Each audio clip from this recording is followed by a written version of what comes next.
Hey, for those of you that I've yet to meet, my name is Jake. I got to be a part of the team that helped start Mission City. I'm married to my beautiful wife, Trudy. We've been married for 15 years this summer.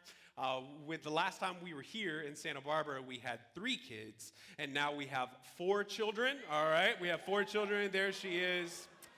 I know. All right, 5 months ago, we welcomed Cosetta. Her name is Cosetta. We call her Cozy for short. And I thought that we could just spend the next 30 minutes or so admiring her, if you don't mind.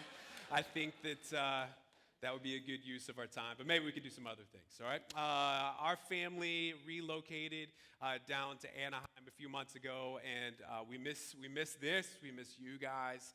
In the December of 2017, our family packed up everything we had in a box, and we moved from Indianapolis, Indiana, to Santa Barbara. And we did so through a road trip, and about halfway through, right around Colorado, we started getting notes that the city to which we were moving was on fire, all right? And if you were here in Santa Barbara in 2017, you'll remember this thing called the Thomas Fires, which it was just totally crazy and probably should have been a good clue for us as to how the next 4 years were gonna go. It's like when you move in and there is just ash falling on your stuff, that is just setting the tone for the next thing, because then a year and a half into the church plant, this whole like global pandemic hit and totally threw everything off, and it was just such a wild season to be here. But the true joy of everything is seeing your faces and remembering your stories. And we miss being so connected to everybody here, living day in and day out with everything that has gone on. A few months ago, we relocated down to Anaheim, and we work now at a church called Eastside, which is a partner church of Mission City. And we miss quite a few things about Santa Barbara. Number one, maybe first and foremost, we mix the Mexican food, okay? I moved 2.5 hours closer to Mexico, and the food is worse, all right? I don't understand how. I thought for sure it was going to be better, all right? I miss Los Agaves, and I miss Lily's, and I miss Rudy's, and I miss Corazon. I miss all the tacos, all right? That was really first and foremost. I really miss the food. I miss living 5 minutes from the beach, all right? I really do. When you live 5 minutes from the beach and then you move somewhere further from the beach, it doesn't matter how close you are, it's just never the same. We live right now 20 minutes from the beach, and we look at each other and we think, it's too much, right? It's too much. I don't want to do it. We're spoiled. Just enjoy where you live. We also miss not sweating, okay? It is so nice here, so nice. It is so much hotter where we live. But again, from the bottom of our hearts, the thing that we miss most is you. We miss knowing your stories and living day in and day out, celebrating with you when things are really, really good. We actually really miss like crying with you when things aren't really good. Like that's life well lived. And I want you to know that if you're new around here, maybe you haven't had a whole lot of Mission City experience, this group of people I love deep in the bottom of my heart, and they are a group of people you want to be a part of, okay? Before I jump in, I want to take a moment to honor and celebrate my friend and your lead pastor, Sean Dilbeck, okay? So when we were moving across the country to come be a part of this, Sean and Jayla and their kids, they did the same thing. And for years, we got to shoulder side by side and do this thing. And since we left, Sean and I probably talk about once a week, and I get to hear all the stories. And I want you to know that even when you're not around to hear it, okay, even when he's talking behind your back, he really, really loves you guys. I mean, they love this place. They love this city, all right? Santa Barbara, they are local. It is in their blood. Right? They are so Santa Barbara that they look down on Ventura, okay? That is how Santa Barbara they have become, and I want you to know that as the only other guy in the history of the world that has also had Sean's job, I can tell you that it's not always easy. Being a pastor can be challenging because you get involved in a whole lot of other people's struggles or celebrations.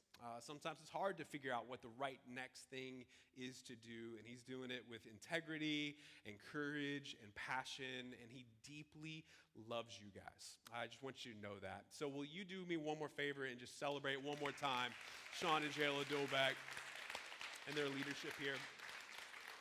They're the best.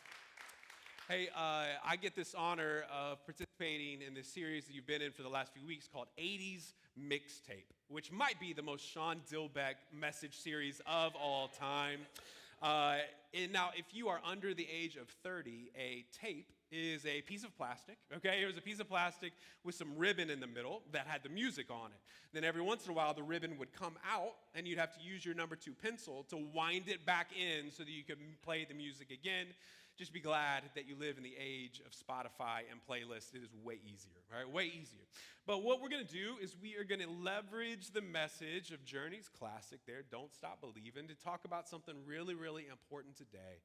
Because if we could just be honest, and I think this is a place of honesty where we can be real and not pretend to be anything that we're not. And I'm a pastor, okay? Sometimes it's just hard to believe. Right? Sometimes it's hard. Through different life circumstances, through different challenges. Sometimes it's just really hard to either believe in the first place, or sometimes it's hard to continue believing. Like sometimes you'll read something in the Bible and you'll be like, what is this? Like I don't understand it, and it seems confusing, and it doesn't seem to go along with what anyone else thinks, and that's really hard to believe. Or if you live here in this city, if you work here or you go to school here, what I know about your life is that the majority of people that you are around day in and day out do not believe what you believe. And that can be hard. It can be really hard to be the only one. It can be really hard to stand out and to be different. And so what we want to do today is we want to lock in on a particular piece of God's character that hopefully will give us the courage and the strength and the vision to keep going, and so that we continue believing, so that we don't stop believing. Now, if you've been around church or maybe the Bible before, you may have heard of this list that exists called the fruit of the Spirit. Right? If you grew up in like a religious house, your grandma might have like cross-stitched the list or something that was on the wall. But ultimately what it is this list of God's characteristics that he wants to grow in you. And that's the best way of understanding the fruit of the Spirit. Things that are already true about God and can be true about you if you allow God to grow them inside of you. I got a friend, he described it like this. He said, the fruit of the Spirit is God producing his character in us. That's the way this works. Now, if you're new here, or maybe you're like new to faith and new to church, you're not even sure you believe all this stuff. You think you went to church, and then you just heard a cover song, and you're not really sure, and there's like churros afterwards. You're like, where am I, okay? We're so glad you're here, and I also want you to know that at this moment, like not a second further, at this very second in your life, you can absolutely 100% respond to the grace of Jesus. You don't have to like figure out the answers to more questions. You don't have to get your act together and be a better person for longer. Like that is not required at all. You can receive the gift of grace and find salvation right here and right now. No questions asked. But you want to know that at the very second that we start believing in Jesus, there's going to be this whole process that God's going to invite us into, and it's called sanctification, right? Sanctification. Really, Christians use like really big words to make things more complicated than they need to be. Sanctification is the journey that God's going to take you on to where he's going to develop his character in you. So what God's going to do is he's going to get inside and he's going to like remove some things that didn't need to be there in the first place, some stuff in your heart. He's going to rewire some things that got disconnected a long time ago. He may even add some things that have been absent for a while, and he's going to rewire your character and rewire your life to look more and more like him. That's called sanctification. And it is a process that God always invites us into.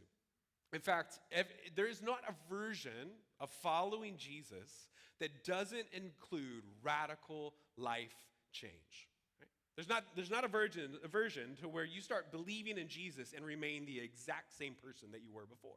It always involves some kind of process of character change. And so if you're a follower of Jesus right now and you're kind of thinking about yourself, you're like, yeah, I don't know that a whole lot has changed about me.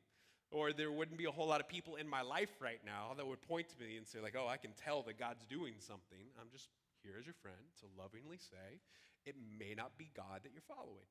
It might be you, it might be other people, but God's always going to change us. And today we're going to look at one of the fruits of the Spirit that I believe is underrated, I believe is incredibly impactful, and it may be the thing that you need the most, and it may be the thing that this city needs the most. And we're going to look at the fruit of faithfulness. Right? The fruit of faithfulness. God is faithful, and we can be faithful as well. You see, the thing about faithfulness is that you can be certain things, like certain characteristics of God in a moment. Like you can be loving in a moment. You've had your loving moments, right? And then you've had the other moments where you weren't really all that loving. Or you can be patient in a moment. Like every once in a while, you can really pull it together and be a good person. And then like the other 6 days a week, you're like, this guy's a jerk. You know, like you can do all those things in a moment. Faithfulness actually happens over an extended period of time.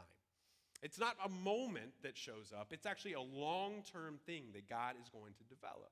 And when it comes to life change, and it comes to the character development that God wants to do in us, time is the one thing that we are the least willing to give. Or when it comes to life change in all areas of life, we want it to happen as fast as possible. We'd like to microwave it. We'd like to Amazon Prime, 2-day ship, that character development to where like in the next 48 hours, all of a sudden I've got all these things figured out. It's the reason that no one falls for a get-rich-slow scheme. No one's ever fallen for one of those. We fall for the get-rich-quick schemes because we want it to happen overnight. Now, in my life, I've had in different seasons varying degrees of commitment to physical fitness, all right? Anybody else? Like there have been moments to where like you were really locked in, you're working out, eating healthy, doing the whole deal, you're locked in. And then there were other seasons quickly afterwards to where you were like, I do not want to do this at all right? I want zero interest in it. And there was one season in my life where I found myself stuck between those two extremes to where here's what I wanted. See if this sounds familiar. I wanted maximum results with minimum effort. All right? That doesn't seem like too much to ask, right? I wanted to be as fit as possible and really not break a sweat, which I didn't feel like was asking too much. And so in that season, it led to probably the most embarrassing gift request that I have ever made. Okay? And before I tell you what I asked for, I just need to establish something, okay? This is a place of grace, okay? We are not judging anyone here, okay? That's not what we're doing at all. There was a moment, there was a Christmas, where I asked my beautiful wife for a shake weight, all right? A shake weight. I don't know if you remember this infomercial, all right? Here's what it said. Here's what it said. The box says that with only 6 minutes a day, you can get ripped like that guy, okay? That's what they promised. And I was like, that's what I'm talking about. Minimum effort, maximum results. That's really what I want. And so the problem is, I don't know if you remember, is that the actual motion of the shake weight is humiliating, okay? That was the problem. And so I would wait until the kids were put to bed. I would draw all the curtains so the neighbors couldn't see, and then you just like wiggle this thing back and forth for 6 minutes, and then you were supposed to get ripped. And I am here to tell you as a testimonial, it does not work, okay? It does not work. I did not get any stronger. I did lose some of my dignity. So that was pretty cool. Here's the problem. Here's the challenge. That when it comes to life, when it comes to our character development, when it comes to the person that we want to be, it's going to take time. And when God gets involved in your life, he's going to do some things, and he's going to show up. But it's going to take longer than you want. Right? You may be the most patient person that God has ever created. It's going to take too long. And there are going to be moments in the process where you're going to be tempted to say, God, seriously, like more of this? I really have to wait longer for this to show up? Do I really want to wait a little bit longer for you to do the thing that you promised to do? And I'm here to tell you that if you will stay with it, and if you won't quit, and if you will trust that God's process through the years, you will get to look back on certain seasons of life and be like, man, I can't believe God did that. I can't believe he came through the way he came through. I can't believe he invited me to do things that I never could have done on my own, but it's going to take time. And that is what faithfulness is all about. So we're going to ask two questions, very simple questions today, but the first one that we want to ask is, how is God faithful? All right, we want to see God's version of faithfulness show up in our lives. Not your version of faithfulness, not Webster's definition of faithfulness. We're going to discover how is God faithful, And then we're going to ask a very simple question. How can we be faithful like God? If it's really God developing his character in us, then we ought to be faithful like God is faithful. And again, what I believe you'll find today is that faithfulness is underrated. It's something that we underestimate its impact, and I genuinely believe that it might be the thing that this city needs the most. So let's start with question number one. How is God faithful? Well, according to the author of Deuteronomy, here's how they describe God. It says, he is the rock. His works are perfect, and all his ways are just. A faithful God who does no wrong, upright and just is he. Now, I don't know if you're the type of person that likes to meditate or focus on like maybe a particular scripture, or maybe you like to memorize something. I can't think of a better one than this one right here. It says, the God is the rock, right? Capital R before Dwayne Johnson. Like, he is the rock, the one that does not move, and he does not change. He's never wavered. His character, not even for a millisecond, has ever shifted. God has always been the same. He's reliable and dependent. And then in Romans chapter 3, the Apostle Paul is addressing kind of this drama that's happening within the church. I don't know if you've ever been a part of a church. Sometimes drama happens, okay? Romans chapter 3, here's what he says. He says, true, some of them were unfaithful, but just because they were unfaithful, does that mean God will be unfaithful? Of course not. Even if everyone else is a liar, God is true. See, the Apostle Paul, he's addressing this ages-old issue to where there were people that were representing that they follow Jesus, but they were doing it really poorly. Have you ever met anybody like that? You got anybody in your Facebook feed that's kind of doing that thing? It's like, hey, I represent Jesus, and I am also a jerk. Hey, I represent God, and I also have my very highly formed and highly divisive opinions about everything in this world. Honestly, one of the hardest parts of being a pastor, one of the hardest parts of getting people to take Jesus seriously are the Christians that are doing it really poorly. And that's what Paul's saying. He's saying, even if everyone else loses their mind, and even if everyone else becomes a liar, God is always true. And just because some people poorly follow Jesus doesn't mean that he's not worth following. Then finally, here the author of Hebrews puts it as clearly as I can possibly put it. He said, Jesus Christ is the same yesterday, today, and forever. Yesterday, today, and forever. Jesus is loving yesterday, today, and forever. He's gracious yesterday, today, and forever. He's forgiving yesterday, today, and forever. There has not been a single second in the history of the world to where Jesus' character was ever different. It is always the same. God never changes.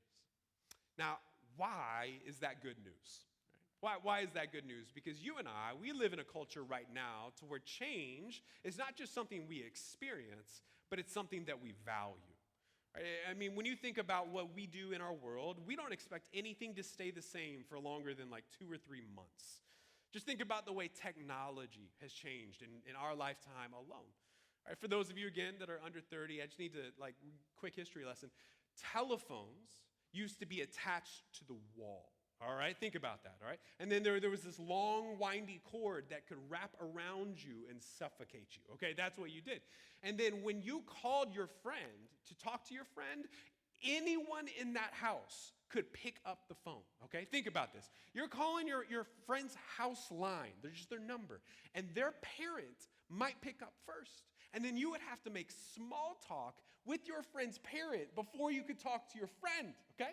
Gen Z, you could never, all right? You don't know. You don't know what it's like to be us, all right? Forget DMs. Try making small talk with your friend's dad, all right? That's what we used to have to do. It was tough. It was really hard. Some of you remember when TVs used to be the size of a mobile home, or you remember just how impossible it was to get a hold of other people. And it's not just technology that seems to be changing on the dot, but it's also our culture's ideas and values and principles and what we believe is true and certain critical foundation definitions to our entire society have undergone major rewrites in the last few years.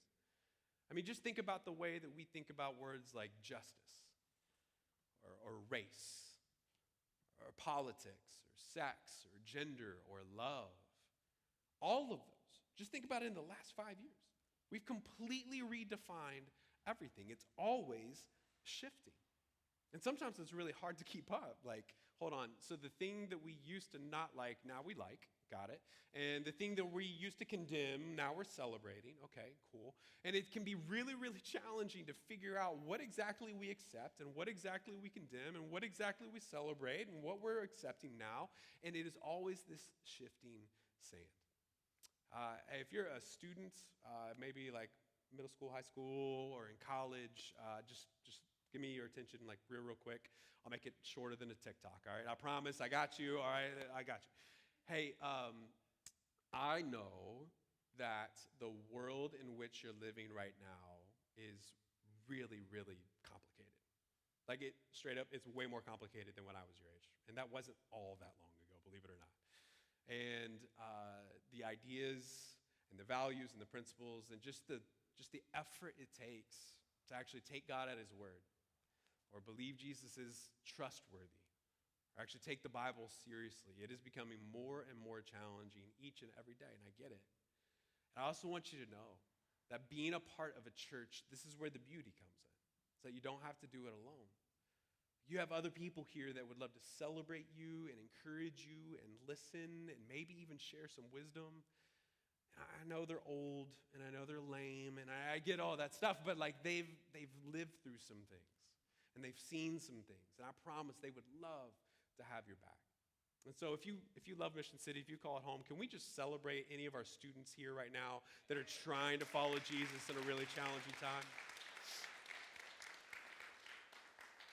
You see, what happens is sometimes every generation does this. We look at our current situation and think, this is the worst it's ever been. This is totally crazy, okay? Every generation has done that. Every single group of parents is looking at their kids thinking, what is wrong with them? When they don't realize that their parents looked at them the exact same way, okay? This is a generational cycle. And what you do is when you read like just a little bit of history, you realize that people have been people forever, right? They've had the same problems, the same temptations, the same brokenness, and all of this has been around forever. And so I want to look back at Hebrews chapter 13 and look at the advice that we see here. It says, Jesus Christ is the same yesterday, today, and forever. And look what he says. It says, do not be carried away by all kinds of strange teachings. It's good for our hearts to be strengthened by grace, not by eating ceremonial foods, which is of no benefit to those who do so. Right? Strange and new ideas were present in the early days of Christianity. So back in the day, there was this whole debate as to like, if you eat certain foods, will that make you more spiritual, right? That's what Paul was addressing there. And like, I haven't heard that one for a while. I don't know if you're thinking about it. It's just, Paul was like, that's not really a thing. That doesn't really help. That's not what this is all about. And so you and I, we're not necessarily debating like spiritual foods, but there are all kinds of strange and new ideas every single day that are trying to come along. Like every new podcast, every new worldview kind of comes and murkies the water. And I love the language that the author of Hebrews used there. He just said, don't be carried away. For the years that we were here, we were at the beach like all the time because it's free. And we had kids and we just kind of put them out there and said, go.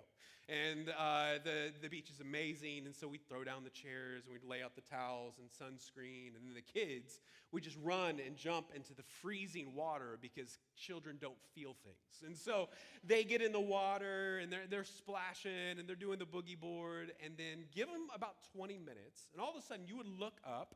And when we were sitting at Hendry's, they were right in front of us. And now they're in Malibu. Okay, like the current had carried them yards and yards down the beach. And so then I would look at my wife Trudy and say, hey, your kids are like way down there. You should really do something about that. And then she would give me the look that I guess that was my responsibility. And so I would get up and I would get their attention and I would yell at them and I'd bring them in and say, do you see where you were?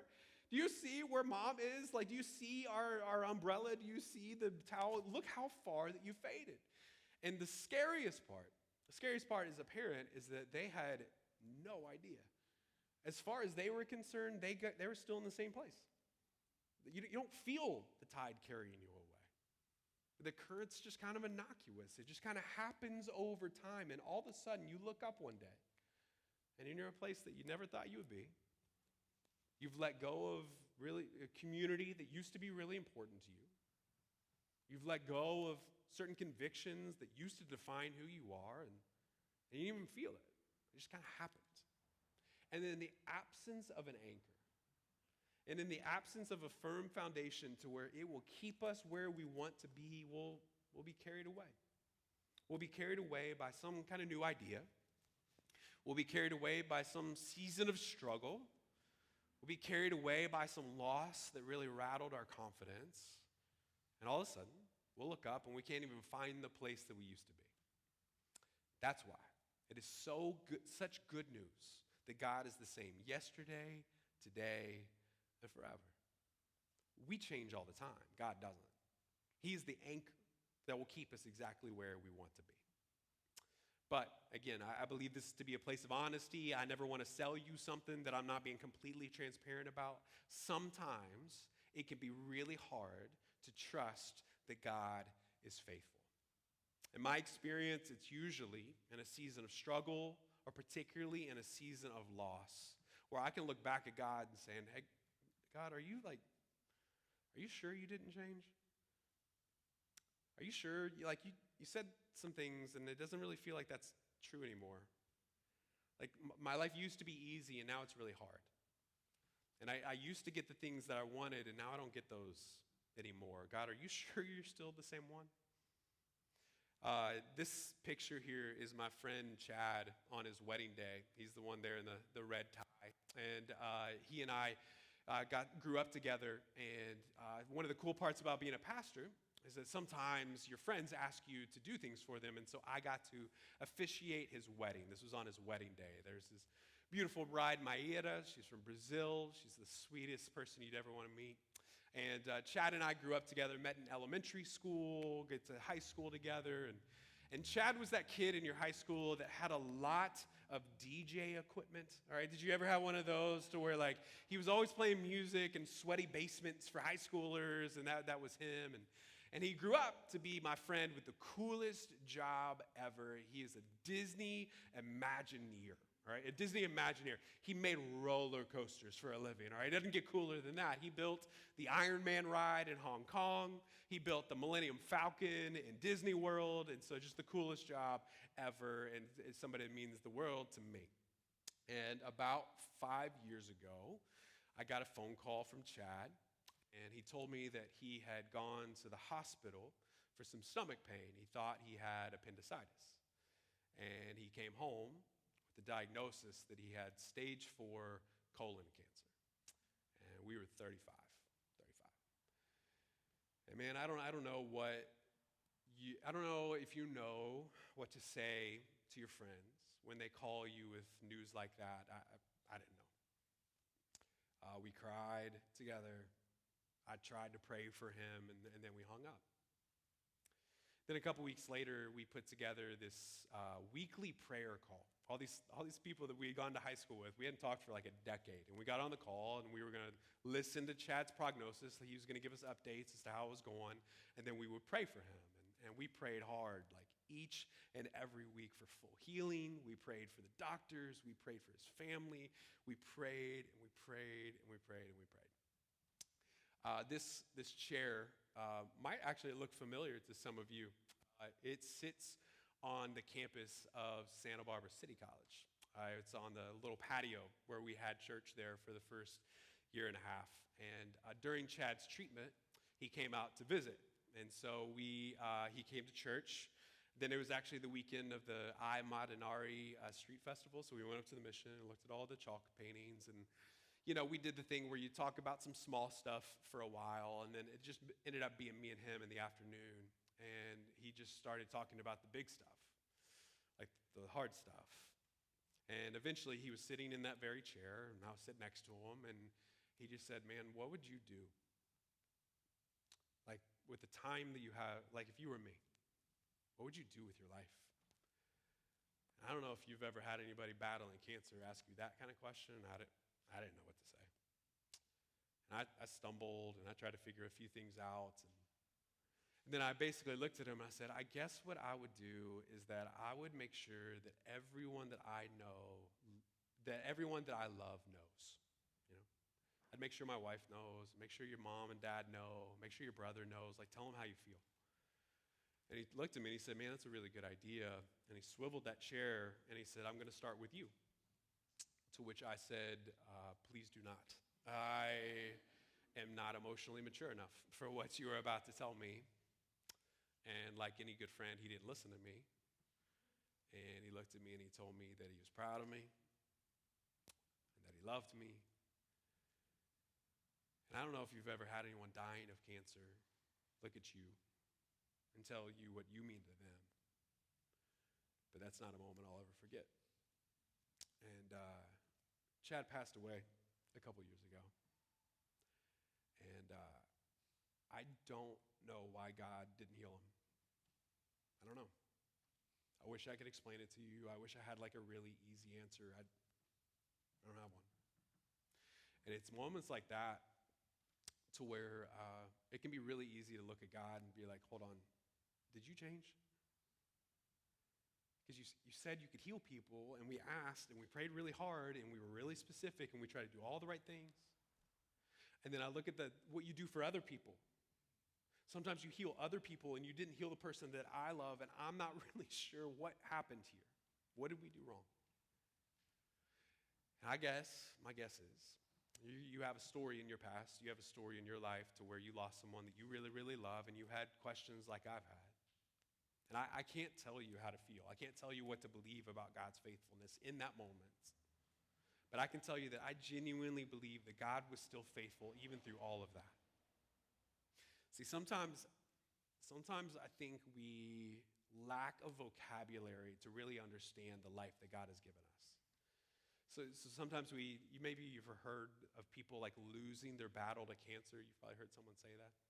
And I'm just here to tell you that my friend did not lose. Okay? Because every single week, he had people that loved him all over the country gathered together on a phone call to pray for him. And every single week, we were pouring our hearts out to the Creator God, asking for his mercy. And every single week, my focus was no longer on myself, even just for a few brief moments. I was deeply desiring the health of someone else. And I'm telling you, that's really, really good for the soul. And what Chad's life reminded me of was the brevity of it all and the fragility of it all. And just how what God wants to do through our lives is so important. And this is just the beginning. That there's an eternity waiting for us on the other side. Friends, it can be challenging to believe this, but I promise you, God is faithful through it all. And so the question that we asked first was, how was God faithful? He's the same always. And so the question that we need to wrap up today with is how can I be faithful like God? How does God want to develop his faithfulness in me? And here's a real simple definition of how we can be faithful like God. He's just asking us to be the same person everywhere with everyone. That's what it means to be faithful. Be the same person everywhere with everyone. Everywhere you go, everyone that you're around, you are the same person. Now, some of you look at that definition and you're like, yeah, that's me. You know, I'm take it or leave it. I tell it how it is. Like, I'm always the same person. I didn't say be the same jerk everywhere with everyone, all right? I said bring the same love everywhere with everyone. Bring the same grace everywhere with everyone. Bring the same truth with everyone, everywhere, right? That was what it means. Ultimately, the word we could put on this is integrity. Integrity is a word that you're probably familiar with. It's just being consistent. It's always having that consistent dependability. And can you imagine the impact that could happen here in Santa Barbara and then spread all over the world if a group of people took seriously the word of integrity? I mean, when you think about it, what the world needs now is probably more people of faithful consistency. Man, I get that. Like, and here's how I know this is why it's really important. Okay, my guess is if you love Mission City, you've probably invited someone to come with you at some point, and they told you no. Right? And the reason I know that about you is because it happened to me all the time, okay? I understand that. And what is the most consistent reason that someone says, church church really isn't for me. It's usually because they say church is full of what? Hypocrites. All right, you heard it too. Yeah, it's hypocrites.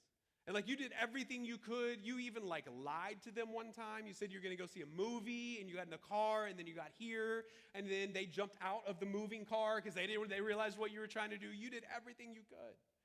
But they said, no, man, church is full of hypocrites. And they're not wrong. They're not. It'd be foolish for us to pretend anything different. But the solution to hypocrisy sometimes we think is perfection. And that is not what I'm asking at all. I'm just asking for integrity.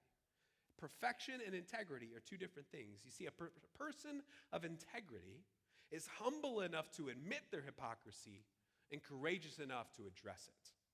That's what integrity is. All right? It's not that God's asking you to get it right all the time, everywhere. He's just saying, will you just be courageous enough that when someone brings up something in your life, you say, you know what? That's probably true. I need to work on that. When someone exposes something about you, you just, instead of being defensive and explaining it all away, you're like, you know what? I'm going to have the courage to work on that. A person of integrity has the courage to pray a prayer like this, Psalm 139, search me, God, and know my heart. Test me in my anxious thoughts. See if there's anything offensive in me and lead the way everlasting. If you want a prayer that God is guaranteed to answer this week, that's it. If you invite him and say, God, will you show me all the things that I need to work on? You know what his answer is going to be? Bet. All right, I'm in, I'm ready. I got a list. I've been making a record. I've just been waiting for you to ask. Let's do this. All right, he's going to show us. So for some of us, it's really working on maybe some untrustworthiness. Basically, everybody in your life, as soon as they share something with you, they know that like 10 other people are going to know in 30 seconds, all right? You're just a sieve. You just release it. Or maybe for others of us, it's a vanity. We're always concerned about who we're around and how we look and how it impacts our reputation. For others of us, we're just really, really harsh with our tone and the way we treat people. And we've been blaming everybody else for always getting offended when I'm always right. Or maybe you're on the other end to where you're so sensitive that no one can bring anything up around you because they know that you will melt down. All of us have areas in which God wants to reveal some character development opportunities, and all I'm asking is not for you to get it right all the time, but you to have the humility to admit the work that you need and the courage to address it. Friends, the good news for you and I is that even though we shift and we change all of the time, even though all of our feelings change and our thoughts change and even what we care about changes, God never changes. He's reliable. He's trustworthy. He's a firm foundation.